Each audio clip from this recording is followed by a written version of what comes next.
WhatsApp guys, আমি চলে এসেছি আমার জীবনের ফার্স্ট মিনি ব্লগ নিয়ে। তো আজকে শুরু হয়েছিল গর্ত খোঁড়া নিয়ে। করে নিলাম একটু অঙ্ক, কারণ 1 ঘন্টা পর ছিল অঙ্ক পরীক্ষা দিয়ে চলে গেছিলাম জিমে ভর্তি হয়েছি। তারপর কিছু চলে আসলো উড়নচণ্ডী পুরন কাজ করার জন্য। প্রথমে করলাম সাইকেলিং, তারপর এটা কি জানি না, দেন রানিং করে আজকের কার্ডিও করলাম খতম। কিছু ওয়েট ট্রেনিং করে চলে আসলাম। ছিল 3টে থেকে পড়া, বেজে গেছে অলরেডি 3:07। তো লাফাতে ছাপাতে বেরিয়ে গেলাম, এক লাফে সাইকেল। এমনি স্পিডে চালাচ্ছিলাম সাইকেল, হঠাৎ করে বলে দিয়ে জুড়ে বসলো গাড়িটা। ভাগ্যিস জোর বাঁচা বেঁচেছি, এক্ষুনি যাচ্ছিলাম। তারপর ওই পড়া কমপ্লিট করেও শেষ নেই, চলে গেলাম সেকেন্ড পড়া করতে, টিউশানে। পড়া করে হয়ে গেছিলো রাত, ভাই বেজে গেছিলো 9:30।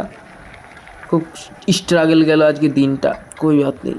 তো আশা করি আজকের মিনি ব্লগটা ভালো লেগেছে। Take care, bye by.